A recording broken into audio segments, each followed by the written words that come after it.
Hey everyone, Wonton back to bring you another One Piece tournament match, this time Smoker versus Magellan. He won the high roll, and since he is a mid-range deck playing into a control deck, he does want to go first for that extra board control and tempo, since his game plan here is to try to knock us out before we get into the late game where we can outvalue and outgrind him. He drops Hannibal, which is just a standard Impel Down Searcher. Also, sorry for the glare on my opponent's side. I'm going to try to put little cards there just so you guys can tell what cards are on his side of the board. And this is one of the strengths of the Magellan early to mid game, where you can summon Sadie, which summons out a Jailer Beast, in this case been a Koala. Really useful for trying to grab that early board control and tempo. We don't do anything fancy here, we're just dropping a 4-drop Kuzan on curve.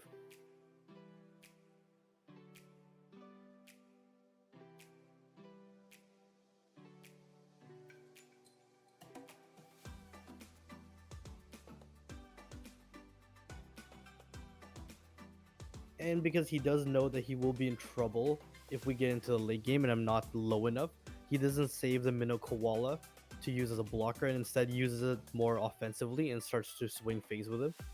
And because of this more aggressive strategy he's taking, I am a little bit more hesitant on taking early life damage. And so I'm going to try to defend with counters as best as I can.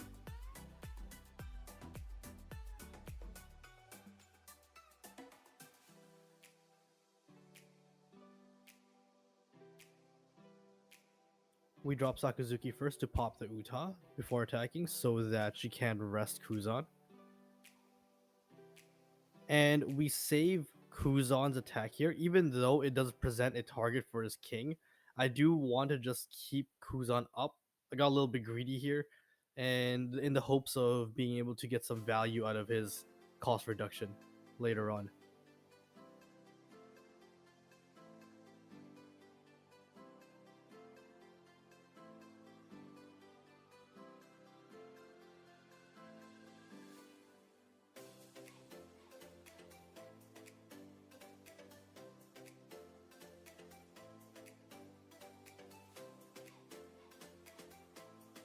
And he did punish me here with the king, popping the Kuzan before I got any value out of him.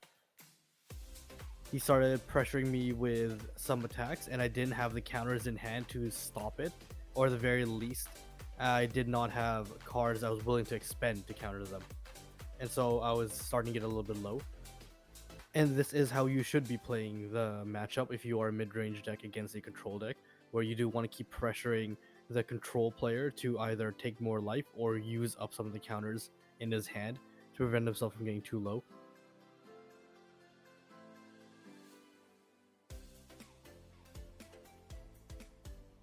The play was pretty straightforward here, just knock out his king with another Sakazuki.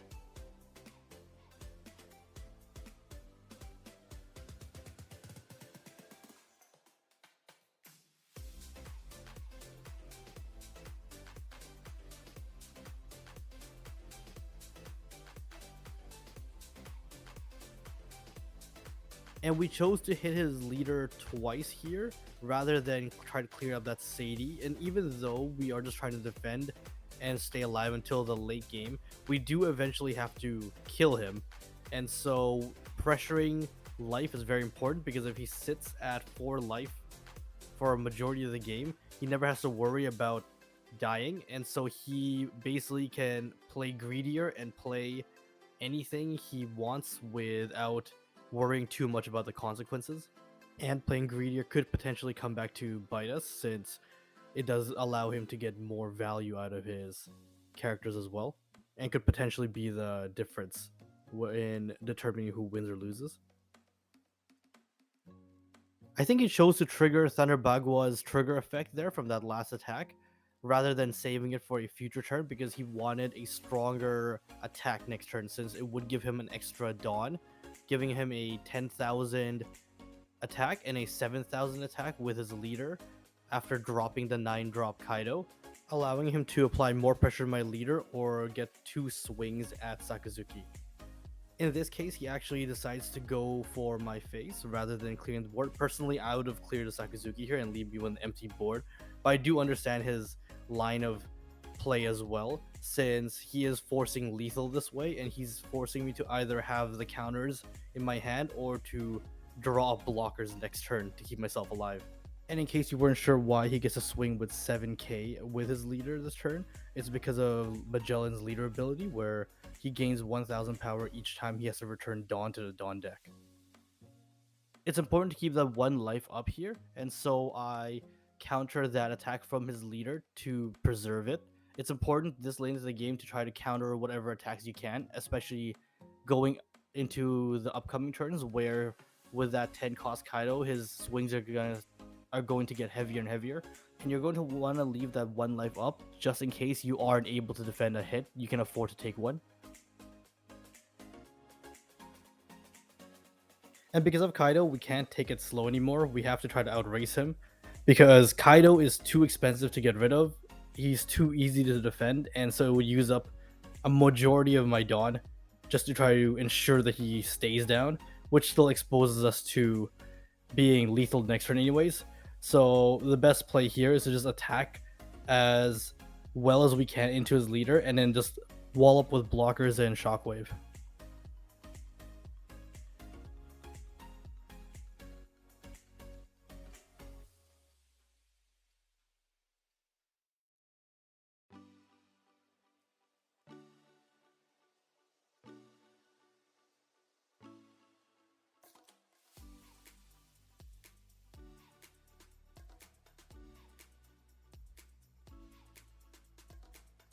And again, we just want to counter out the smaller attacks here, save the blockers for the bigger attacks that we can't just counter out. We're okay if you drop 6 or 7 drop king just to knock out the small blocker, because that would use up his entire turn and it would pretty much guarantee that we would survive this turn.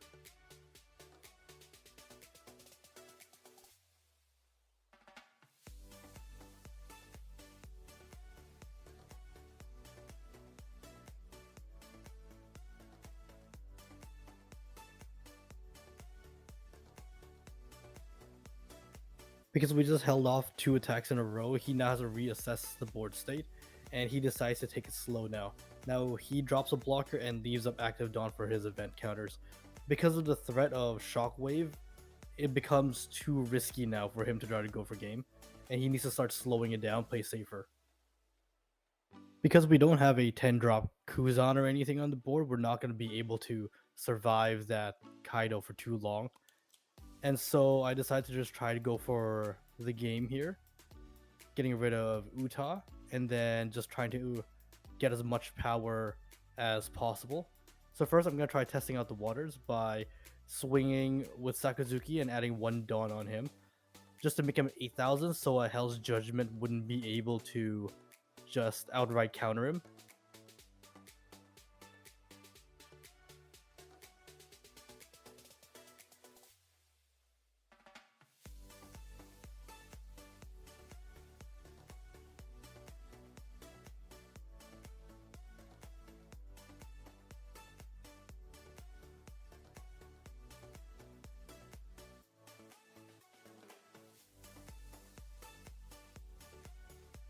And we managed to force him to use Thunder Bagua, and so that actually opens it up for Borsellino and our leader to attack, since he's out of active Dawn and he would need to use counters to stop this attack.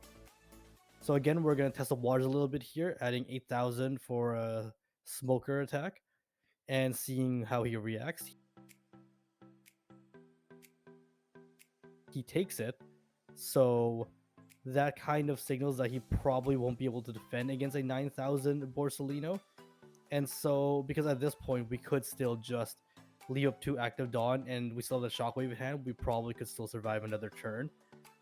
It was a very close game, but we managed to squeak out the win here. And because the tournament was played in Swiss format, even though he lost this game, he actually ended up winning the tournament in the end anyways. And I'll post his deck list in the description down below, just because I know there aren't too many Magellan decks out there. And that's it for me, everyone. If you like this type of content, please consider liking the video and subscribe to the channel and leaving a comment down below.